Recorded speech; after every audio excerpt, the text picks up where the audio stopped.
December 28th, 2018. 20-year plan, 2005 to 2025. It's a working document that was last updated in 2013, so it's time to reevaluate where we are and how to get where we are going. I inaccurately predicted that by 2014 we would have passed the Big Cat Act. I originally thought it would have been introduced by 2010, but it was May 21st of 2013 before we managed to get it introduced, and my new prediction is that it will pass in the 2019-2020 session. Turns out I was way too optimistic about having Florida, the worst state in the union when it comes to big cat ownership, pass a law to ban private possession by 2009. The next worst state, Ohio, did pass such a law in 2012, and the third worst state, Texas, finally did require that owners register and be overseen by local authorities, but no one really does that. Howie has had the facts for many years to prove that legislators can pass a bill to ban private possession in Florida, despite the Florida Wildlife Commission's claim to the contrary, but we put it on a back burner because the federal bill will make that point moot. Recently, Howie has been working more on the Florida Constitution issue by engaging the Florida Bar Animal Section. My new prediction is that Florida will pass such a ban after the federal bill passes in the upcoming session, just to save face. I had predicted that the circus would meet with its demise in 2011, so I was off by 7 years, if you consider Ringling's closure this year to be the death knell in the U.S. For the past several years, similar bans have been passing in 40 other countries. I think by 2020 it will be gone everywhere. I thought we could end fur farming and trapping by 2007 with our campaign that focused on fur makes you smell bad and look fat. The photo is me in 2005 protesting in front of West Shore Mall on Fur Free Friday, an annual November event. 2018 turned out to be the year that fashion turned its back on the barbaric use of fur, and it became a shameful act of selfishness to wear fur. In some ways, I'm glad to have been wrong in my prophecies, because in 2005, I thought that by 2012, all wild cat species would be in such peril that they would all be on the IUCN Red List. I thought that the resultant protection for wild counterparts would result in such intensive inbreeding in zoos that they would not be able to breed and exhibit cats by 2013, or any species of exotic cats by 2015. Where I was sadly wrong is that I thought that people would be so much better educated by then that they wouldn't patronize zoos. Zoos have been around for 190 years under the auspices of furthering our education and concern for preserving habitat, starting with London's Regent Park in 1828. Zoo attendance had started to decline, but lately is increasing. I'm not too concerned, though, because I think it's more a matter of zoos changing their business model from jail cells full of languishing wildlife to theme parks with roller coasters and rides to be playgrounds for children to run wild. I think zoos are uniquely positioned to make the most of 360 immersive virtual reality and will transition from prisons to edutainment meccas. For big cats, I'm going to predict that none will be displayed by the year 2023 and that smaller cat species will no longer be held captive in zoos by 2025. Given my overly optimistic projections in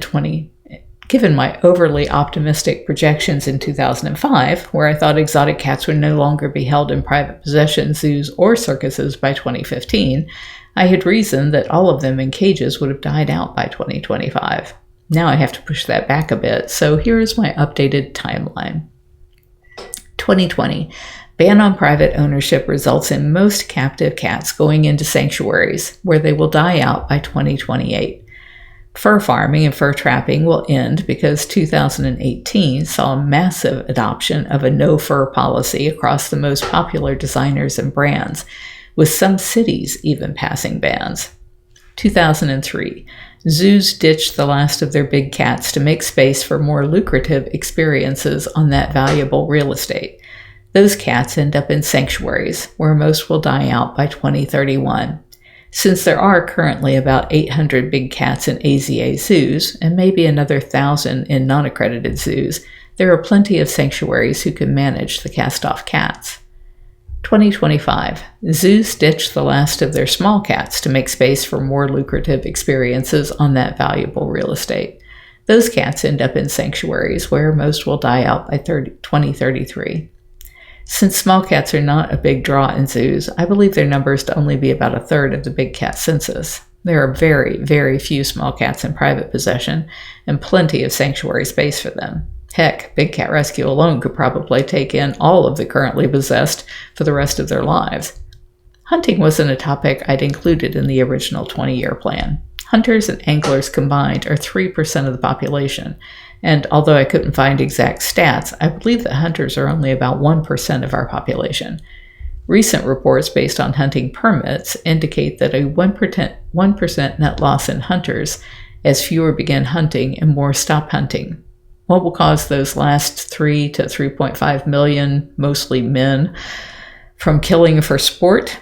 Public opinion. As new fathers fail to introduce their children to the concept of killing animals for fun, it will die out within the next generation. I think sport hunting for cats will be a thing of the past by 2024. Yesterday, Apple News listed their top 6 stories for the day, and one was the public outcry at a hunter killing a cougar. We are on their way. We are on our way. But will it be time to save them in the wild? At our current rate of poaching, tigers will be gone in the wild by 2024, leopards will be gone by 2027, and lions will be gone by 2030. I could begin backdating from those inevitabilities with plans to change the outcome, but climate change may make that all pointless. Most scientists now occur that by 2030 we will already be experiencing the point of no return, with oceans dying, sea levels rising above coastal cities, and our food sources being wiped out due to the loss of bees, uncontrolled fires, and droughts. The world has warmed more than 1 degree Celsius since the Industrial Revolution. The Paris Climate Agreement was signed on Earth Day in 2016, hoped to restrict global warming to 2 degrees. The odds of succeeding, according to a recent study based on current emission trends, are 1 in 20.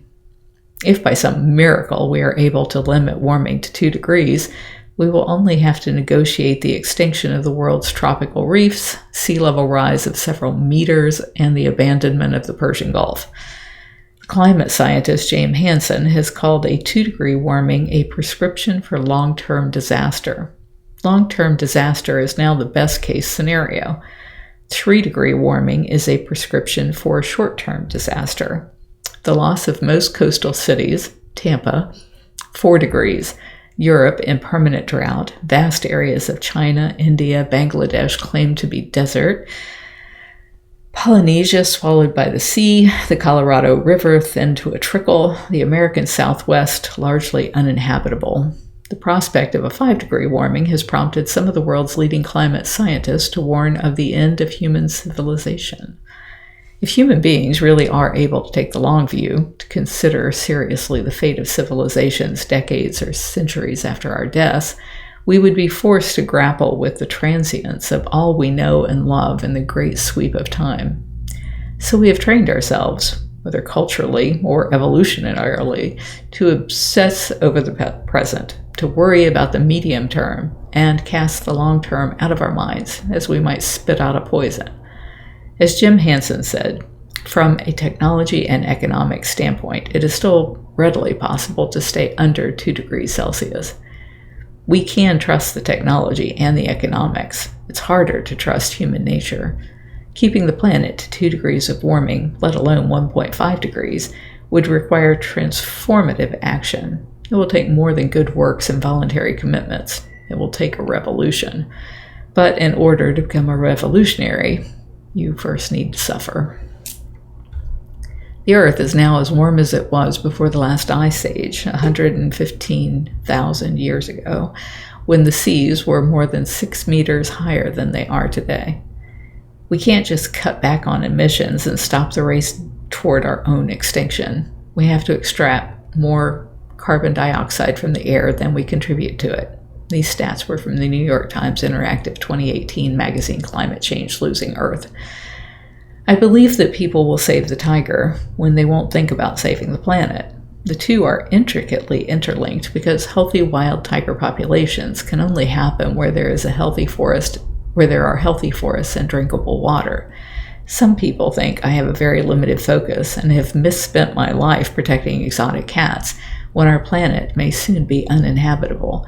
But I've always believed that we have to save the tiger in order to save our own life support system.